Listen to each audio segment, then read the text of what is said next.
বিকেলে নিশান ভাইয়ার পুরো পরিবার আমাকে দেখতে এলো। এসে আন্টি সবার সামনে আমাকে জিজ্ঞেস করেন, নীরা তোমার নাকি ডায়রিয়া হয়েছে, রাস্তার ধারে ফুচকা খেয়ে এখন শরীরের কি অবস্থা। সবার সামনে এমন প্রশ্ন শুনে আমি ভীষণ লজ্জা পেলাম। আজকে হয়তো আমার জন্য লজ্জা দিবস। আমি ওনাকে বললাম, এই তো এখন ভালোই। নিশান ভাইয়া এসে মামির কাছ থেকে দা নিয়ে তাদের আনা ডাব কাটলেন আমার জন্য। তারপর লিজা আপুকে দিয়ে ডাবের পানি পাঠালেন। আমি তখন ভিতরের রুমে এসে বসছি। লিজা আপু আমার হাতে ডাবের পানি দিতে দিতে বললেন, আমার দেবরটা যে এত কেয়ারিং, এত রোমান্টিক, আগে জানতাম না। কি ভালোবাসা রে বাবা। ডায়রিয়া হয়েছে শুনে ফলমূল নিয়ে দেখতে চলে এসেছে। নীরা নাক ফুলিয়ে বলল, ইস লিজা আপু, সবার মতো তুমিও আমাকে পচাবে। সবাই আমার জন্য হয়েছে লিজা আপু। আমি ফোনে নিশান ভাইয়াকে বলছিলাম নীরা আপু ডায়রিয়া রোগী, তাই উনি এসেছেন আমাকে। সবাইকে থ্যাংক ইউ দাও মীরা।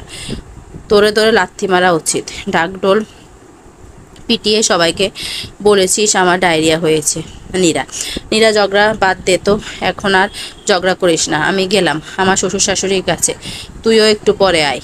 লিজা, আচ্ছা। লিজা আপু যেতে রিমে আমাকে বলল, এই যে তোর জামাইয়ের সাথে তো আমি এখনো কথাই বলিনি, পরিচয় করিয়ে দিবি না? নতুন করে কি পরিচয় করিয়ে দিব? তুই তো নিশান ভাইকে চিনিস, আর উনিও তো তোকে চিনে। তোর কথা বলতে ইচ্ছে করলে গিয়ে বল, চিনলেও আমার শরম করে। এখন তো আমি তার শালিকা, আর আগের চেয়ে হিসাব তো আলাদা। তুই আমার সাথে আয়। আর রিমিকে নিয়ে নিশান ভাইয়ার কাছে গেলাম। নিশান ভাইয়া সোফার রুমে বসেছিলেন। রিমিকে দেখিয়ে ওনার উদ্দেশ্যে বললাম, এই যে এটা আপনার শালি, দেখুন আপনার সাথে নাকি ওর পরিচয় হয়নি, তাই নিয়ে এলাম। নিশান হেসে দিয়ে বলল, পরিচয় না হলেও আমি ওকে চিনি। ওর নাম রিমি। ওর মতো ভদ্র মেয়ে দুনিয়ার আর দুটো নাই। তুমি বলেছিলে না নীরা? তা বসুন শালি সাহেবা। আমরা তিনজন মিলে অনেকক্ষণ আড্ডা দিলাম। দেখতে দেখতে কেটে গেছে 5 দিন। আজকে নীরার গায়ে হলুদ। নীরা ভাবছে গত 10 দিন আগে সে তার মামাতো বোনের বিয়েতে এসেছিল, অথচ 10 দিনের ব্যবধানে রাত পোহালে তার বিয়ে। নীরা কখনোই ভাবেনি এভাবে হুট করে বিয়ে হয়ে যাবে। একজাম আর বিয়ে দুটোই অন্যের হলে মজা লাগে, কিন্তু আপাতত দুটোই তার গাড়ে চেপে আছে। হলুদের বউ সেজে স্টেজে বসে আছে নীরা। ভালো লাগা খারাপ লাগা দুটাই লাগছে তার। এতদিন অন্যের বিয়ের সময় সে কেউ কাঁদলে নীরা হাসি পেত, আজ নীরার নিজেরই বুকের ভেতর ভীষণ খারাপ লাগছে তার বাবা মায়ের জন্য। মীরার জন্য হলুদের অনুষ্ঠান শুরু হলো। মাইশা, রিমি, তিন্নি, মীরা ওরা সাজগোজ করে ঘোরাফেরা করছে। মাইশা ওর মায়ের চাচাতো ভাইয়ের মেয়ে, সম্পর্কে মাইশা ও মামাতো বোন। মাইশা আর রিমি নীরাকে হলুদ ছোঁয়াতে গেল। মাইশা নীরাকে কোনো দিয়ে গুতা দিয়ে বলে উঠলো, শেষমেশ আমাদের সবার ক্রাশ বয়টাকে তুই বিয়ে করে ফেললি, আমাদের তো পাত্তাই দিলি না তুই। পাত্তা পেলি কিভাবে? এটাই নীরার জাদু। নীরা কাউকে পাত্তা দেয় না, নীরাকেই সবাই পাত্তা দেয় বলে নীরা হেসে দেয়। রাত 12টায় নিশান আর ওর সাঙ্গপাঙ্গ নিয়ে নীরার হলুদে উপস্থিত হলো। যদিও নীরার হলুদের অনুষ্ঠান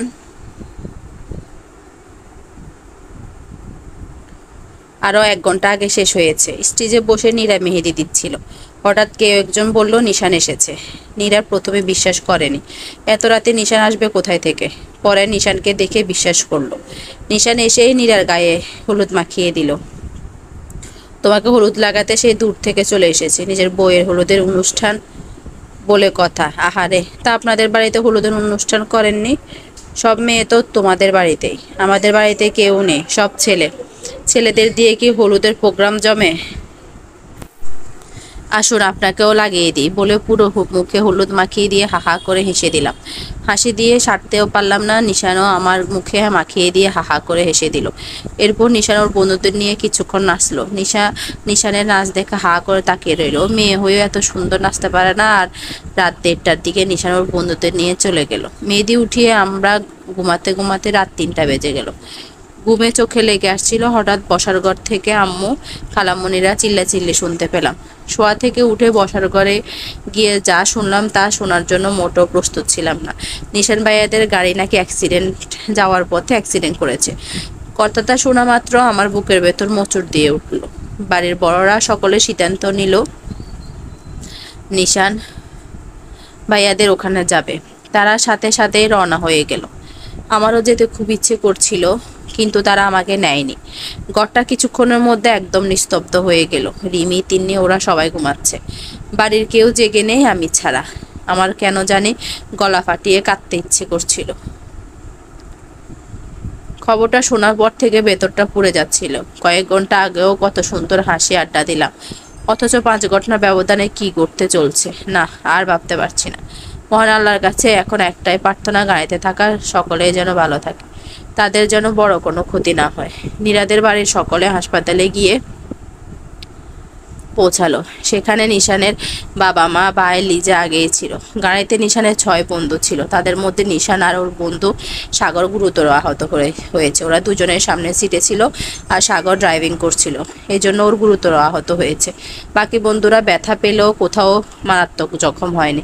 নিশানের মাথার এক সাইডে কিছুটা কেটে গেছে, বাম হাতেও প্রচণ্ড চোট পেয়েছে। আর সাগর জ্ঞান হারিয়েছিল। কিছুক্ষণ আগে সাগরেরও জ্ঞান ফিরেছে। নীরাকে লিজা ফোন করে জানিয়ে দিল নিশান সহ ওর বন্ধুরা সবাই সুস্থ আছে, তেমন কোনো ক্ষতি হয়নি। লিজার কথা শুনে নীরা স্বস্তির নিঃশ্বাস ফেললো আর মনে মনে বলল আলহামদুলিল্লাহ, পড়ে নিলাম। সারাদিনের ঝামেলা কাটিয়ে রাত 8টার দিকে নিশান বরবেশে নীরাদের বাড়িতে আসলো। যে বিয়ে দুপুরে হওয়ার কথা ছিল সেটা হচ্ছে রাতে। নিশান আসার সাথে সাথে বিয়ে পড়ানো শুরু হয়ে যায়। 3 কবুলের মাধ্যমে ওরা দুজন পবিত্র বন্ধনে আবদ্ধ হয়। বিয়ে শেষ হলে দুজনে পাশাপাশি বসানো হয়। নীরাকে দেখে নিশান লিজাকে বলে উঠে, কি ভাবি, বউটো বদলে দেন নাই তো আবার? যা আটা ময়দা মাখছেন চিনার তো কোনো উপায় নেই। নিশানের কথা শুনে নীরা ওর হাতে জোরে একটা চিমটি দিয়ে বলে, চিমটি খেয়ে কি মনে হয় বউ বদল হয়েছে? উফ, চিমটি দিয়েছ নাকি মাংস তুলে ফেলতে চাইছো? নীরা কিছু বলার আগেই তিন্নি হাত বের করে হেসে বলল, ভাইয়া ইঞ্জিনিয়ারিং পাশ করো, মেকআপকে যে মেকআপ বলতে হয় সেটাও জানে না, মেকআপকে আটা ময়দা বলছে। হিহি করে নিশান তিন্নির কথা কিছুটা লজ্জা পেয়ে গেল, কিছু বলল না। এরপর লিজা একটা আয়না এনে নিশানের সামনে ধরে বলল, আয়নায় কি দেখতে পাচ্ছ নিশান?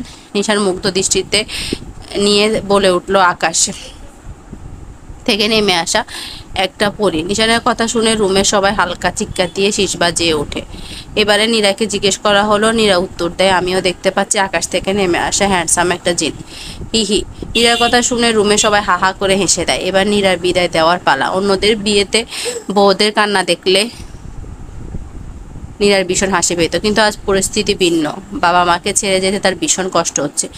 এই কষ্টদায়ক অনুভূতি এই পরিস্থিতিতে আসার আগে সে কোনোভাবে অনুভব করেনি। যদিও বিয়ের আগে নিশানের পরিবারের সাথে কথা হয়েছে, ইন্টার পরীক্ষা পর্যন্ত নীরা ওদের বাড়িতেই থাকবে, তবুও নীরার ভীষণ কান্না পাচ্ছে। নীরার বাবা নিশানকে তুলে দিল। নীরা ওর বাবা মাকে জড়িয়ে ধরে কিছুক্ষণ কাঁদলো। একটু পরে নীরা দেখে মীরা চিল্লিয়ে কাঁদছে আর বলছে, ও আল্লাহ গো, নীরা পূজাইতেছে গো। মীরা কান্না দেখে নীরা কান্নার মাঝে ফিক করে হেসে দিল। নিশান মীরাকে বলে, এভাবে কাঁদছ কেন? তুমিও তো আমাদের সাথে চলো। মীরা কান্না থামিয়ে বলল, না গো নিশান ভাইয়া, আমি আম্মুকে ছাড়া থাকতে পারি না। আর এখন কাঁদছি যাতে নীরাপও আমার বিয়ের সময় কাঁদে। ওরে বাবা, এ বয়সে কি চিন্তা। মীরার কথা শুনে সবাই অট্ট হাসিতে ফেটে পড়ল, সাথে নীরাও হেসে ফেলল। নতুন বউ নিয়ে নিশান রাত 12টার বাড়িতে পৌঁছালো। চোখে হাজারো রঙিন স্বপ্ন নিয়ে নীরা শ্বশুর বাড়িতে পা রাখলো। ওকে বরণ করে ঘরে নেওয়া হলো। রাত 1টায় কাজিনদের সাথে অনেক যুদ্ধ করে নিশান বাসর ঘরে ঢুকলো। কাজিনদের কথা, 3000 টাকা না দিলে বাসর ঘরে ঢুকতে দিব না। অন্যদিকে নিশানের কথা, আমার বউ আমার ঘরে, তোদের কেন টাকা দিব? এই নিয়ে 1 ঘন্টা তর্ক বিতর্কের পর নিশানের মা নিশানদের কাজিনদের 2000 টাকা দেওয়ার পর নিশানকে যেতে দেয়। বাসর ঘরে ঢুকতে নীরা ওর পায়ে সালাম করতে যায়, তখনই নিশান পা সরিয়ে ওকে হাত ধরে উঠায়। আরে আরে, কি করছো? সালাম করছো কেন? আপনার বাবা আম্মু মানে দাদি বলেছে বাসর ঘরে স্বামীর পা ধরে সালাম করতে হয়, এটাই নাকি নিয়ম? ওরে বাবা, তাই নাকি? নিশান দীর্ঘশ্বাস ফেলে বলল, এখন বিয়ে করেছি, আমার কত দায়িত্ব। বইয়ের সব দায়িত্ব তো আমার। নিজেকে ভালো রাখার পাশাপাশি তোমারও তো ভালো রাখার দায়িত্ব নিয়েছি। কে জানে কতটুকু খুশি রাখতে পারবো, তবে আমি আমার সর্বোচ্চ চেষ্টা করব তোমাকে খুশি রাখার। হঠাৎ এই কথা বলছেন? এমনি কথাগুলো বলছি। তোমার বাবা মা আমাকে কত ভরসা করে তোমাকে আমার হাতে তুলে দিয়েছে, তার একটা দায়িত্ব আছে না? আমাকে তো শীঘ্রই একটা জব পেতে হবে। আচ্ছা, এখন এই কথা বাদ দিই। আচ্ছা, সারাদিন অনেক দখল গেছে, কাল সারা রাত ঘুমাতে পারিনি, আজকে সারাদিনও ঘুমাইনি, এখন না ঘুমাতে পারলে পাগল হয়ে যাব, তুমি আমার চুল নেড়ে দিবে একটু, ঠিক আছে? নীরা নিশানের চুল বেলি কাটতে কাটতে একসময় সেও ঘুমিয়ে পড়লো। পরদিন সকালে 6:30টার দিকে নীরার ঘুম ভাঙলো। ঘুম থেকে ভেঙে নীরা বুঝতে কিছু সময় লাগলো সে আসলে কোথায় আছে। পাশে তাকিয়ে দেখে নিশান নেই। কোথায় গেল নিশান? মামাতো বোনের শ্বশুরবাড়ি হিসেবে নীরা এ বাড়িতে একবার এসেছিল, তাও বৌভাতের দাওয়াত খেতে। এ বাড়ি তেমন কিছুই চিনে না নীরা। হাত মুখ ধুয়ে নীরা রুমের বাইরে চলে গেল। সবাই হয়তো ঘুমাচ্ছে, কালকে সবারই মোটামুটি দখল গেছে। কিন্তু নিশান ভাইয়া কোথায়? নিশানের রুমের সাথে রুমটাও খোলা, আবার আলো জ্বলছে, তাই নীরা সেখানে যাওয়ার জন্য পা বাড়ালো। সেই রুমে গিয়ে তো নীরা পুরো টাসকি খেলো। রুমটাতে 3টা বড় বড় বইয়ের সেলফ, সবগুলা বই দিয়ে ঠাসা, খুব সম্ভবত নিশানদের পারিবারিক লাইব্রেরি। সেখানে একটা ছোট টেবিল আর চেয়ার। সে চেয়ার টেবিলে বসে বসে নিশান পড়াশোনা করছে। নীরা আলতো পায়ে হেঁটে নিশানের কাছে গেল। এই তো সকালে আপনি পড়তে বসেছেন? নিশা নীরাকে দেখে অবাক হয়ে যায়। ভোর 5:30টার দিকে পড়তে বসেছি। বিয়ে করেছি, এখন চাকরি পেতে হবে না? তা তুমি এত সকাল সকাল উঠলে যে? উঠে গেলে আর একটু ঘুমাতে তোমার ডিস্টার্ব হবে বলে এখানে পড়তে এসেছি। তাই বলে এত সকাল সকাল উঠে পড়তে পড়তে বসবেন? আপনি গতকাল অ্যাক্সিডেন্ট করেছেন, এখন আপনার উচিত 2-3 দিন রেস্ট করা। না, আমি ঠিকঠাক আছি। মা বলছে 2 মাসের মধ্যে চাকরি পেতে হবে। শুনেছি বউ ফালার হাতি পালা সমাজ, শীঘ্রই চাকরি পেতে হবে। রাগে ম্যাডাম।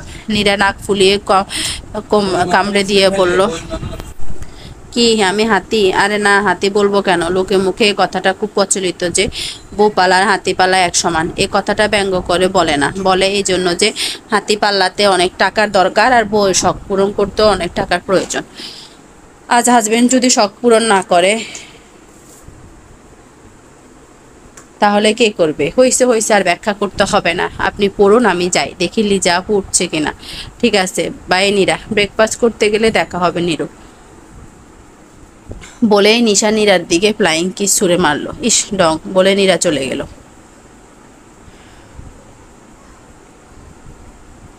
সকালে নাস্তা করতে করতে নিশান সবার আগে চলে গেল। অন্যদিন নিশানের মা চিল্লিয়ে সেখানে যেখানে ছেলেকে ঘুম থেকে উঠাতে পারে না, আজকে সেখানে নিশান সবার আগে চলে এসেছে দেখে নিশানের মা সোফায় বসে বসে মিটমিটিয়ে হাসলো। নিশান 2 হাত ঘষতে ঘষতে চেয়ারে বসতে বসতে মাকে জিজ্ঞেস করলো, মা ভাইয়া আর বাবা কই? তারা সকালে নাস্তা করবে না নাকি? নিশানের মা মুচকে এসে বলে, সবাই নাস্তা করবে। তা নিশান আজ এত তাড়াতাড়ি নাস্তা করতে চলে এলে? অন্যদিন ডাকতে ডাকতেও তো আসো না, কি ব্যাপার?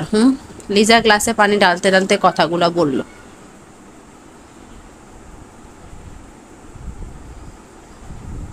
নিশান গলা কেসে বলল, উফ ভাবি, সকাল সকাল পচাবে না তো একদম। তা যাকে খুঁজছি সে কোথায়? লাজুক স্বরে। তা আসার সময় হলে সে ঠিকই আসবে। এখন তোমার যে রান্নাঘরে আছে? ও আচ্ছা। কিছুক্ষণের ভেতরে নিশানের বড় ভাই জিসান আর ওর বাবা নাস্তা করতে চলে এলেন। নীরাও রান্নাঘর থেকে পরোটা, সবজি আর ডিম পোস্ট নিয়ে এলো।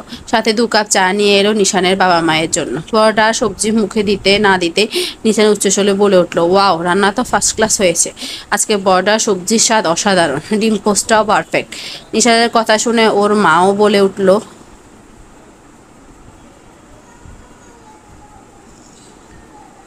এতকাল বুঝি রান্না ঠিকঠাক ছিল না? লিজা এক ব্রু কুচকে বলল, দেব সাহেব, যাকে ভেবে খাবারের রিভিউ দিচ্ছেন সে কিন্তু এসব রান্না করেনি। ওকে না দেখলাম রান্নাঘর থেকে এগুলো নিয়ে আসতে? নীরা মাথা নিচু করে বলল, রান্না সব আম্মা করেছে, আমি রান্না করতে জানি না। আমি শুধু আব্বা আম্মার জন্য চা বানিয়ে আর রান্নাঘর থেকে এগুলো নিয়ে এসেছি। আজকে দেবর সাহেবের নিজের বউয়ের রান্না ভেবে প্রশংসা করছে। কই, অন্য সময় তো করো না? লিজা, আহারে ভাই, আমার এখনই বউ পাগল হয়ে গেছে। বউকে খুশি করতে রান্না মজা হয়েছে বলেছে। তুমি এটাও বুঝো না লিজা?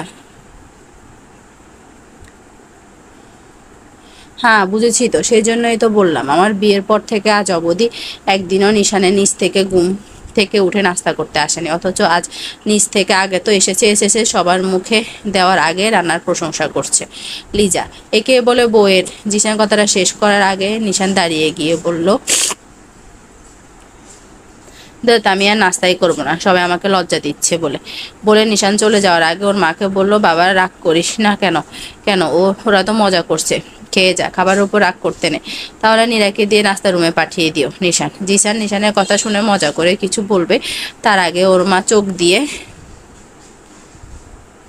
ইশারা করে থামতে বললেন। তাই জিসানও চুপ হয়ে গেল। নিশানের মা নীরাকে বললেন ওদের দুজনে খাবার প্লেটে নিয়ে রুমে নিয়ে চলে যেতে। নীরাও কোনো কথা না বলে তাদের নাস্তা প্লেটে নিয়ে রুমে চলে গেল। নীরা নিশানের হাতে নাস্তা প্লেট দিতে দিতে বলল, রং দেখিয়ে উঠে আসলেন কেন নাস্তা না করে?